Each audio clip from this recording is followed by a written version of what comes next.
2020 was a year imprinted in the hearts of many due to the COVID pandemic that took the world by storm. But there was another gruesome case that followed shortly after COVID was resolved. It was the makeup artist murder case of November 2020. On November 11th, 2020, Ijeoma Nweke, a brilliant graduate of Imo State University, went for her usual home service makeup job. Only this time, she did not know it was a setup, one she would never return from. Nweke Ijeoma was a 27-year-old struggling youth in Enugu, Nigeria. She, like every other Nigerian youth, learned a skill while still in university, hoping that she would make a name for herself with this skill, never knowing that this very same job would lead to her untimely death. Wednesday morning of November 11th, 2020, was a very normal day for Ijeoma Nweke, a resident of Enugu metropolis. The COVID brouhaha had just died down, and people had started getting back to their jobs. The entire working-class population was eager to get back to work after so many months of lockdown, and Ijeoma was one of them. Ijeoma was already awake and was ready for another busy day of work as a makeup artist. She had called all her clients who had made previous bookings to reconfirm their schedule for the day and was ready to set off for work when her phone suddenly rang. The call was from an unknown number, and a woman named Nkiru, whose voice she had never heard before, asked if she was available for an urgent home makeup service that day. Ijeoma was excited at the blessing of an additional client and quickly stated her availability. She had nothing to worry about. After all, the home service business was always like this, connecting with people she didn't know and going to their homes to have their makeup done for them. Since she even had her business advertised on all her social media accounts, getting calls from unknown individuals seemed pretty normal to her. Ijeoma got dressed, packed her equipment ready to go, only for her to ask the client for her home address, but got directions to a popular bus stop instead, as the client promised to pick her up there herself, and then convene both of them to the venue.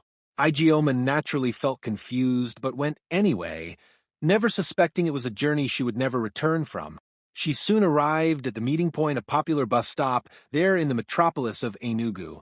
People were gathered there, all going to their different destinations, giving Ijeoma a sense of security. Her client arrived shortly after in a Toyota Metrix car, whose registration number was later known to be JJJ410BJ. This car was to take her to the venue. Ijeoma got in but felt very uncomfortable along the way as the car took her farther away from home and the road became lonely. She soon felt something was very wrong and silently sent an SOS message to her brother, saying, "I am in trouble," along with the phone number of Nkiru, the supposed client. But this was the last time her family heard from her. Her worried brother tried contacting her several times after receiving the emergency message, but failed to connect to her. Her phone was switched off and was no longer reachable. Her family, who were also informed, tried to reach her number while praying for her safety, but Ijeoma never returned even at the end of the day. She had gone missing. Before the accident, Ijeoma had been an active user on social media. Taking advantage of this, her family and friends took to the internet calling for help to search for the missing Ijeoma, while also informing the police of the situation. On the 12th of November, 2020, Twitter was flooded with a missing person post on finding Ijeoma.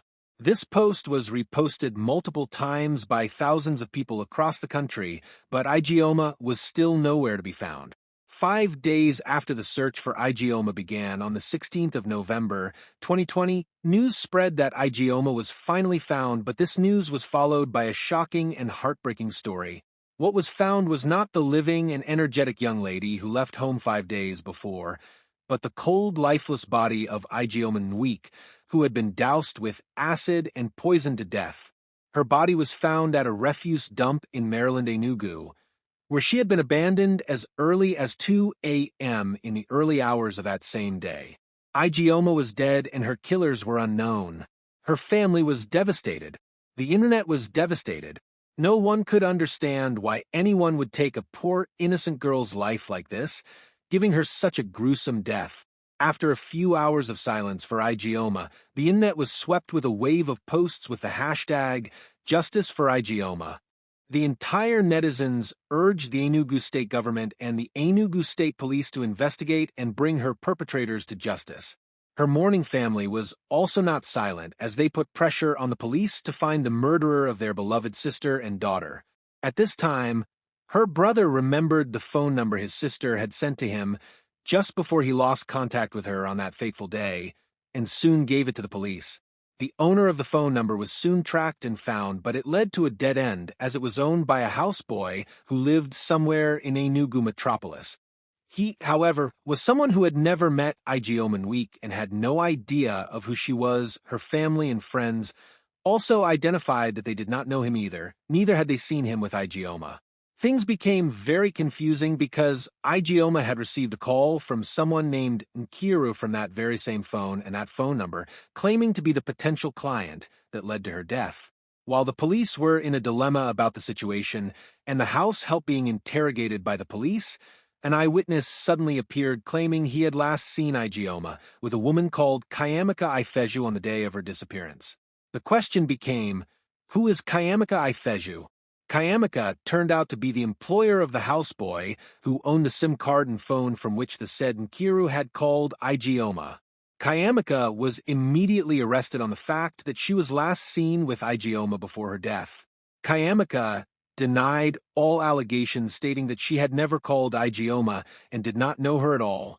Her houseboy, however, confessed that she had ordered him to buy a SIM card and registered it under his name, and had borrowed his phone to make a call on the very day Ijeoma went missing, but did not know who the call was made to. After much interrogation, another eyewitness appeared who claimed he had seen Kayamaka's brother, Emeka Ifeju, douse acid on the body of the already dead Ijeoma after dumping her at the refuse dump in Maryland, Enugu on the 16th of November, 2020, making him an accomplice to the murder of Ijeoma Nweke. Emeka was arrested and the sibling duo soon confessed to their crimes. The story of how Kayamaka orchestrated this crime was shocking coming from a woman. Kayamaka Ifeju had single-handed planned out the kidnap and murder of Ijeoma Nweke, and with the help of her brother, Emeka Ifeju called Ijeoma on the 14th of November, 2020 with the phone of their houseboy. While claiming to be Nkiru, she lured Ijeoma to their meeting point where she kidnapped her and poisoned her with a poisonous substance obtained from a pharmacy. She had then disposed of the lifeless body of Ijeoma on the refuse dump before dousing her with acid. When asked why she committed this crime, Kayamaka's reasons were simple. She knew that her boyfriend was cheating on her and the other woman was suspected to be Ijeoma Nweke. Kayamaka Ifeju was immediately put in jail and sent to court, where she was given a death sentence by hanging for her crimes. Her reaction, however, was as shocking as the murder she had committed because, until the very end, Kayamaka showed no remorse for the crime she had committed or the pain she had caused the family of Ijeoma Nweke. She had a calm look throughout her trial, which made one wonder if she had been expected to be acquitted despite her crimes. The one who was, however, acquitted was her brother, Emeka Ifeju, who was set free as no tangible evidence linked him to the crime, even though word of mouth said he was an accomplice.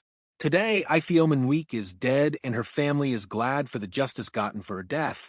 Kayamaka Ifeju is also a death row prisoner, and the boyfriend for whom she had murdered another is most likely in the arms of another woman.